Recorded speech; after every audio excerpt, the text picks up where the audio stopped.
My name is Eric Worre, and for almost 30 years I've been an entrepreneur, struggling at times, but ultimately succeeding. As a best-selling author, speaker, and business owner, I've spent my entire career helping millions of people around the world to become entrepreneurs. And I believe strongly that there is, in fact, a better way when it comes to how we make a living. The career landscape has changed dramatically, and many are still working in a model that is completely out of date. What worked for previous generations isn't working as well for people today. In this film, we're going to explore 3 important questions. First, what's really going on in our working world today? Second, in this new economy, is it better to become an entrepreneur, or is it safer to work for someone else? And third, if a person decides to become an entrepreneur and start their own business, how can they do it without taking on massive risk? To help in this journey, I've brought together some of the greatest experts and thought leaders in the field of entrepreneurship to share the real facts with you.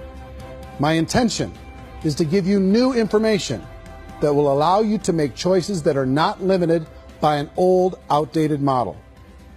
Let's start by understanding what's going on in our working world today.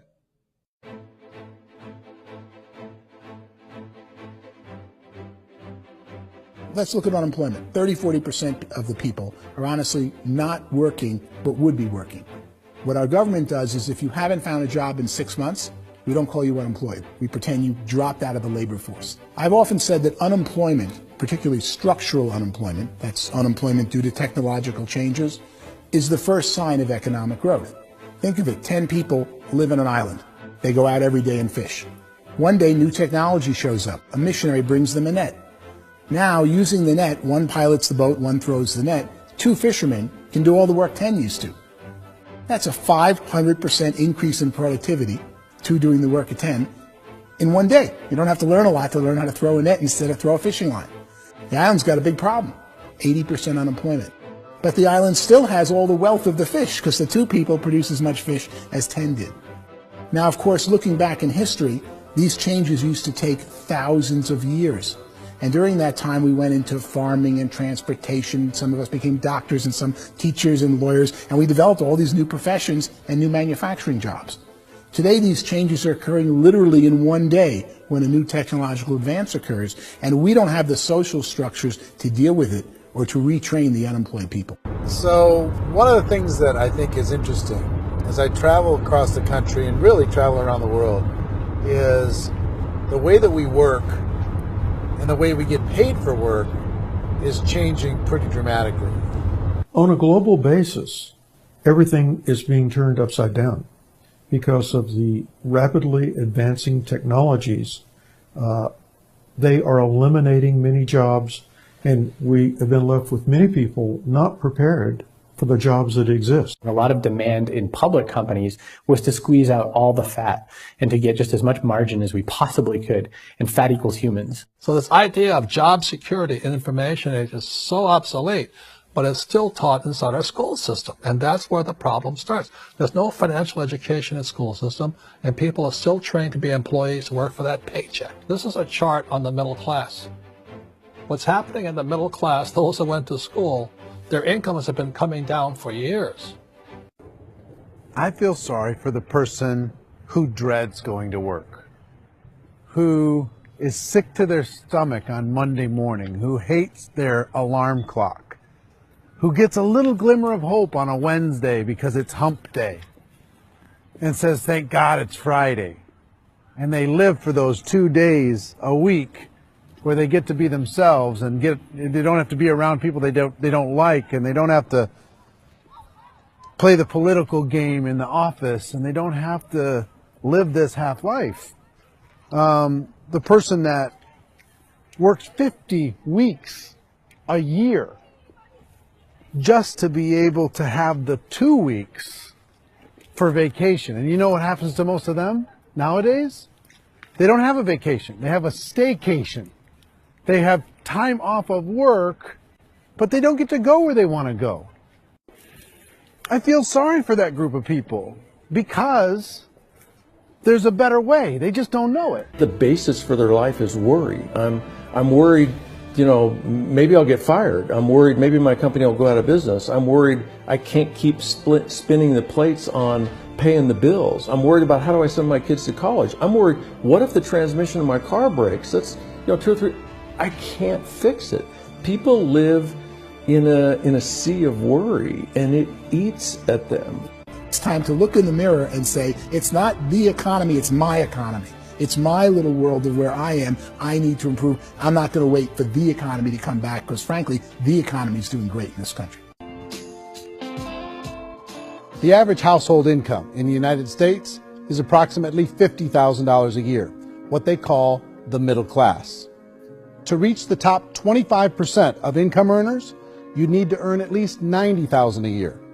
To reach the top 10% would be a household income of $140,000, the top 5%, $190,000, and to be in the top 1%, you'd need a combined household income of at least $380,000 a year. So here's the question. What do you think would give you the best chance to move up and get to the top 10%, the top 5%, the top 1% or beyond? In my opinion, and in the opinion of many, many experts, the answer is to become an entrepreneur, to become your own boss. The spirit of the entrepreneur is to be a risk taker and to be resourceful and unstoppable, and to have a vision of yourself beyond where you are and not willing to settle for life as it is. Think about the great entrepreneurs. They're visionary. They have heart. They're willing to do today what others won't so they can do tomorrow what others can't. Personally, I don't think of the new economy, the old economy. I create my own economy. The entrepreneur's in control. I decide what the economy is going to be like. In the world of entrepreneurship, there are no limits. You can make as much as you want, depending on how much you want to work and how smart you are and how great a team you put together. There's no more lifetime rewarding business than being an entrepreneur. Why in America, where anyone could be anything, would people want to give up their freedom and become effectively a modern-day slave, told shut up and be here every morning at 7:30, leave at 5:30, and do what I tell you? And most people say, I'd love to be my own boss. 70% of Americans would love to be their own boss, according to recent polls. But they don't know how to get there. Because what are you going to do? One, you could buy an existing business. If somebody's selling an existing business, you have to ask why. Usually because it's probably hard. It's probably not making as much money as they hope. Two, they could buy a franchise. A little less risk, proven system, but it's expensive to be able to do that. Three, they could start something from scratch.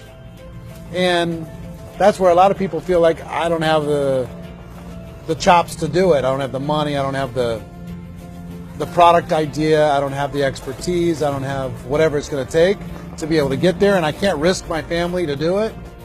So, fourth, they could become an investor.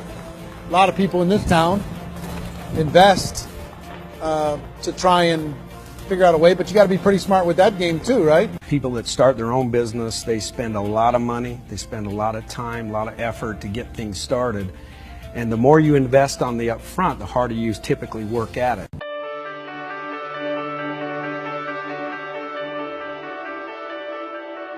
In our search for a better way to make a living, we've come to the conclusion that becoming an entrepreneur is actually safer than being an employee. And through our look at the entrepreneurial options, one particular path kept coming up from expert after expert. And I think most people will find it surprising because it's certainly a non-traditional business model. That model is for people to start their own business and become an entrepreneur through the creation of a network marketing business.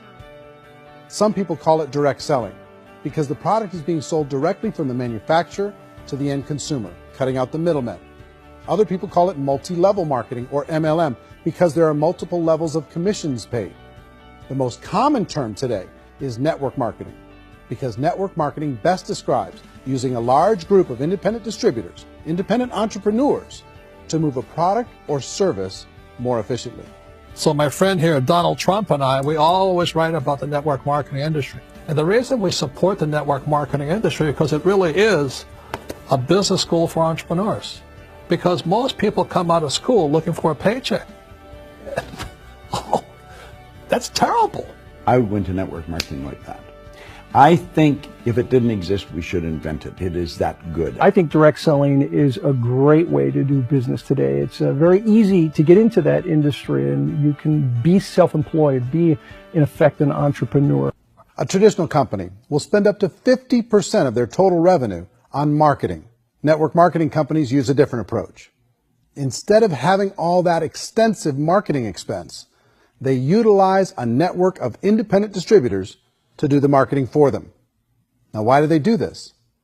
First, because word-of-mouth advertising is so much more effective today than traditional media advertising. Second, some products need to be explained or demonstrated, and an independent salesperson can do that more effectively than an ad campaign. Third, it's completely efficient. The company only pays for the marketing of their product if a sale happens and not before. Imagine if Amazon allowed you to become an independent distributor and paid out 40% of its revenue to that distributor group. All you had to do as a distributor was recommend a product, and if a person bought it on Amazon, Amazon would take care of all the logistics, and you'd get paid for bringing the customer. Now imagine you got paid for every purchase that customer made for the rest of their lives. Well, Amazon doesn't offer this option, but network marketing companies do. 85% of all buying decisions in our society are made as a result of word of mouth or reputation. We're recommending things to each other all the time. You know, who's your dentist? Who's your doctor? Who's your lawyer? What detergent, are you using? What legal system are you using? What product are you using? We're talking to each other about the things that we love anyway. When you go into a big box retailer, you're lucky if the clerk looks you in the eye, much less gives you any detailed or accurate information about what you're purchasing. So of course, this personal information, this education coming from a friend, a neighbor, a relative, or even a stranger, but one who has experience with the product is extraordinarily valuable. As a matter of fact, network marketing can educate consumers probably better than any other form of marketing. It certainly can do better than advertising, because advertising usually has a certain hype to it, and you can only get limited information. So, network marketing trumps advertising. The keys to network marketing is providing an opportunity for the masses to get involved, providing an opportunity for the average person who doesn't have the resources to start their own business. All of this so far is fairly straightforward, but network marketing offers another benefit, and it's this benefit that makes it so interesting for entrepreneurs. Network marketing allows a distributor to build their own network of other distributors and then compensates them on the sales created by that entire group. Direct selling is, at its base, very simple. It's the sale of a product or service to an individual on a face-to-face, one-on-one basis, just the way we're talking right now. But there's an important element as well, and that's the offering in conjunction with that sale of product, the offering of an opportunity for someone to make something of themselves.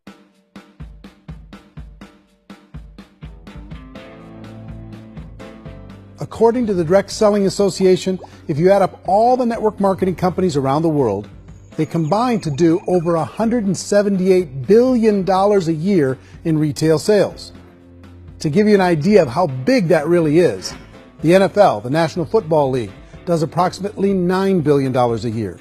The music industry does a little more than $16 billion a year, and the movie industry does about $80 billion a year.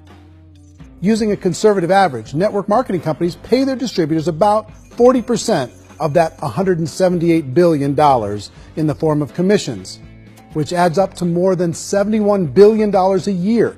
That's almost $6 billion a month. It's almost $200 million in commissions every single day. So it's certainly working, and people are making serious money in network marketing. With the growth of the direct selling industry over the last 10, 15, 20 years, we've seen a broader understanding of the channel.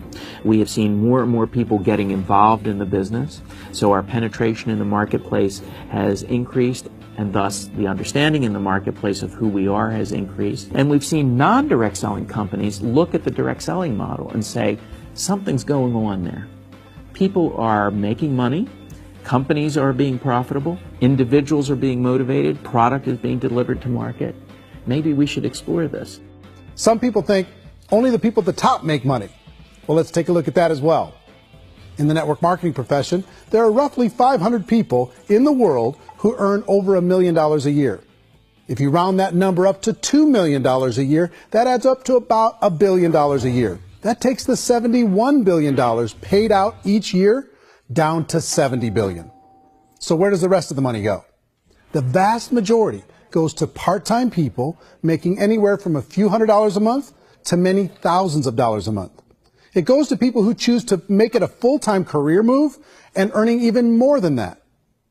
Every day, people are using the money they earn through network marketing to pay off debt, have more fun, and improve the quality of their lives. Everyone I know in network marketing has been doing that since the 50s.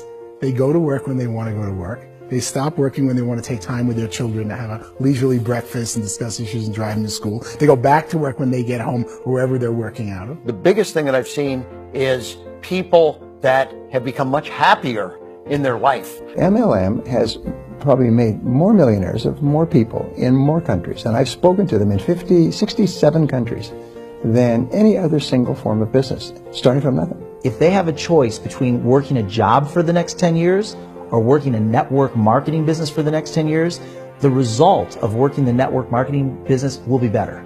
How many people are involved? Approximately 16 million Americans and 96 million people around the world are currently participating in network marketing. And in a recent poll, 82% of those people report a good, very good, or excellent experience with network marketing. So people are happy.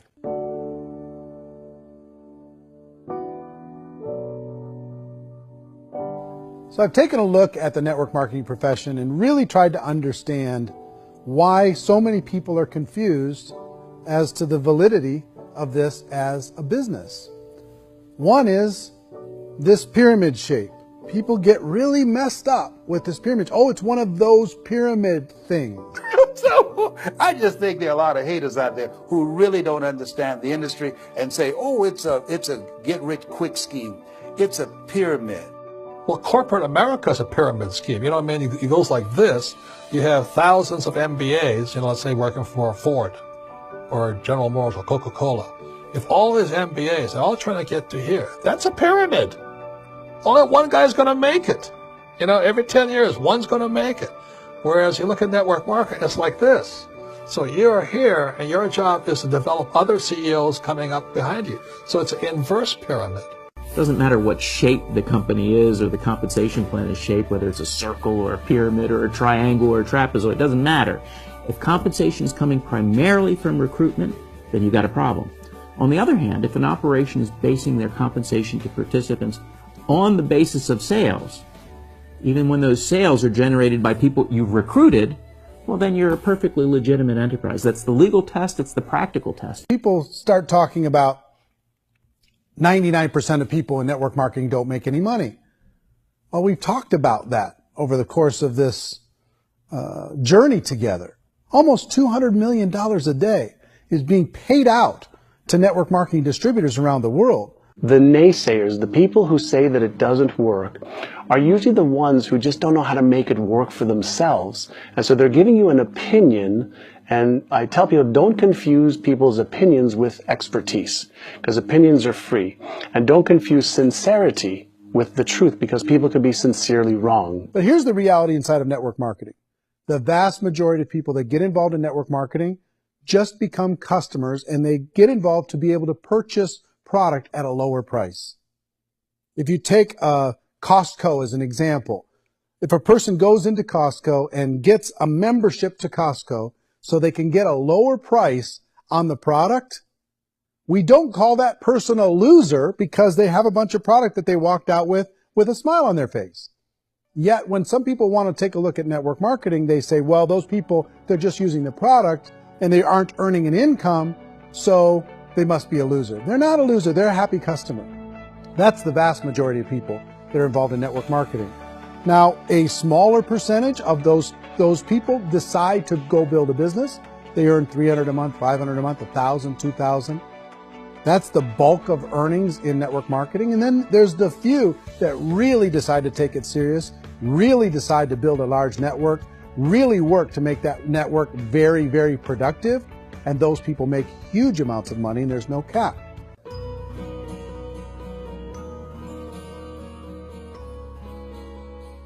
It's light years better for people starting today than it was even 5 years ago. I think it's more widely accepted now, and people understand it is a business. It is being an entrepreneur. It is being a business owner. Our belief system is based upon our evaluation of something, and frequently if we reevaluate a situation, our belief about that situation will change. The industry has changed and it's grown up. It's totally transformed. You've got young people today that have grown up with social media, and they understand networks. They understand how people are connected through technology, and they understand how money flows through those networks. So when they see network marketing, they don't see it the way their parents saw it. It's like when they design a computer program, they design the program, then they run it, and then they go back through and they debug it. The MLM industry has been debugged. This is the day of being virtual, being able to run a business from your mobile phone. I mean, it's incredible. Companies are getting smarter. They're implementing more consumer protections. They're implementing more compliance training. They're doing more with respect to product research. If you do get involved and you make purchases of inventory, even on a voluntary basis, if you decide that this business is not for you, you can leave and have that inventory repurchased by the company. There's no other business that offers that kind of protection on a voluntary, self-regulatory basis.